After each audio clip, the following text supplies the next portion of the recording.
Hello guys, എന്റെ കയ്യിലുള്ളത് ഒരു 2.1 ക്ലാസ് ഡി ആഡിയോ ബോർഡാണ്. അപ്പോൾ ഇന്ന് നമ്മൾ ഇതിന്റെ ഡീറ്റെയിൽഡ് ആയിട്ടുള്ള ഒരു റിവ്യൂ നോക്കാനാണ് പോകുന്നത്. ഇതിന്റെ സബ്വൂഫറും സ്പീക്കറും കണക്ട് ചെയ്ത് ഇതിന്റെ ഔട്ട്പുട്ട് എങ്ങനെ ഉണ്ടെന്നും ചെക്ക് ചെയ്യുന്നുണ്ട്. അപ്പോൾ വീഡിയോ അവസാനം വരെ കാണാൻ ശ്രമിക്കുക ഗൈസ്. ഗൈസ്, ഈ ബോർഡിന്റെ ഫീച്ചേഴ്സ് നോക്കിക്കഴിഞ്ഞാൽ ഇവിടെ നമുക്ക് പവർ സോഴ്സിന് വേണ്ടിയിട്ട് DC ഫീമെയിൽ സോക്കറ്റ് കൊടുത്തിട്ടുണ്ട്. ഇവിടെ റൈറ്റ് ലെഫ്റ്റ് വോളിയം കൊടുത്തിട്ടുണ്ട്. ഇത് ബാസിന്റെ വോളിയം, ഇത് മാസ്റ്റർ വോളിയമാണ്. ഇവിടെ വന്നിട്ട് 3.5 mm ആക്സ് ജാക്ക് കൊടുത്തിട്ടുണ്ട്. പിന്നെ ഇവിടെ സബ്വൂഫർ കണക്ട് ചെയ്യാൻ വേണ്ടി പോസിറ്റീവ് നെഗറ്റീവ്. ഇവിടെ ലെഫ്റ്റ് സ്പീക്കർ കണക്ട് ചെയ്യാൻ വേണ്ടിയിട്ട് positive negative, right speaker connect ചെയ്യാൻ വേണ്ടിയിട്ട് പോസിറ്റീവ് നെഗറ്റീവ്. ഗൈസ്, അപ്പോൾ ഈ ആഡിയോ ബോർഡ് സ്വിച്ച് ചെയ്യാൻ വേണ്ടി യൂസ് ചെയ്യുന്നത് ഒരു 12 വോൾട്ടേജിന്റെ അഡാപ്റ്ററാണ്. ഇതിൽ 1.5 ആംപിയർ നമുക്ക് ഔട്ട്പുട്ടായിട്ട് കിട്ടും. ഇനി നമുക്കിതിനെ ഒന്ന് ഓൺ ചെയ്യാം.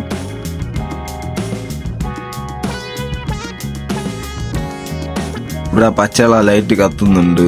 അപ്പോൾ നമ്മുടെ ഈ ഡിവൈസ് ഓൺ ആയിട്ടുണ്ട്. ഇനി നമുക്ക് സബ്വൂഫർ റൈറ്റ് ലെഫ്റ്റ് സ്പീക്കറും കൂടി കണക്ട് ചെയ്യാം. നമുക്ക് സബ്വൂഫർ കണക്ട് ചെയ്യാം.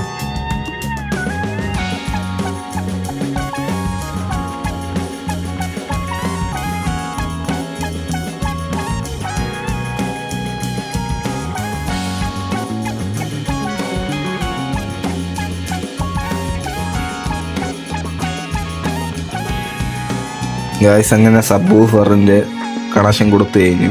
ഇനി ലെഫ്റ്റും റൈറ്റും കണക്ട് ചെയ്യാം. ഞാൻ ലെഫ്റ്റിനും റൈറ്റിനും വേണ്ടി ഹോം തിയേറ്ററിന്റെ സ്പീക്കറാണ് എടുത്തിട്ടുള്ളത്.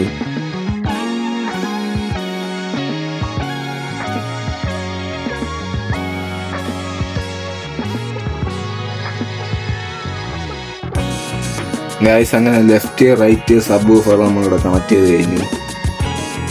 ഇനി അടുത്തതായിട്ട് ഇൻപുട്ട് എടുക്കാം. ആഡിയോ ഇൻപുട്ട് പവർ സപ്ലൈ എടുത്ത് ഓൺ ചെയ്യാം.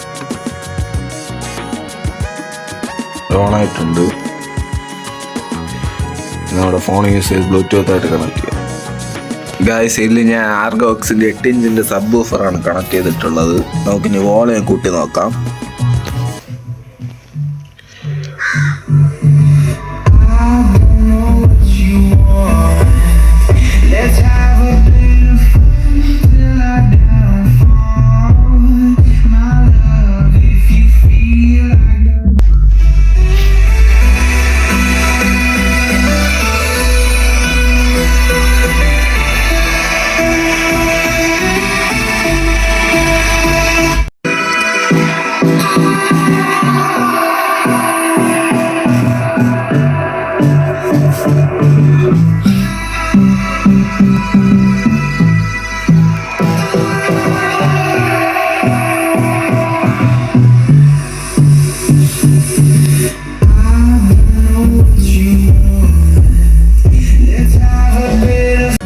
പിന്നെ ഗൈസ്, ഇതിൻ്റെ ഒരു പോരായ്മ എന്ന് വെച്ച് കഴിഞ്ഞാൽ ഇതിപ്പോൾ ഇതിൻ്റെ IC കംപ്ലൈൻ്റ് ആയി കഴിഞ്ഞാൽ മാറ്റിയിടാൻ പറ്റില്ല.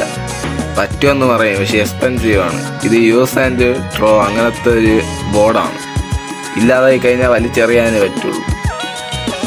അപ്പോൾ ഇത് വാങ്ങുമ്പോൾ അത് ആലോചിച്ച് കൂടിയാണ് വാങ്ങിക്കാൻ ഗൈസ്.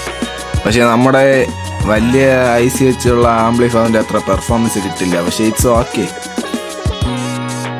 പക്ഷേ ഇതിൻ്റെ ഇടിയൊക്കെ നൈസാണ്. പക്ഷേ കംപ്ലൈൻ്റ് ആയി കഴിഞ്ഞാൽ ഒന്നും ചെയ്യാൻ പറ്റില്ല. അങ്ങനത്തെ ഒരു പ്രശ്നമാണ് ഗൈസ്. അപ്പോൾ ഇന്നത്തെ വീഡിയോ ഇത്രയേ ഉള്ളൂ. ഇഷ്ടപ്പെട്ടാൽ ലൈക്ക്, ഷെയർ, കമൻറ്റ്.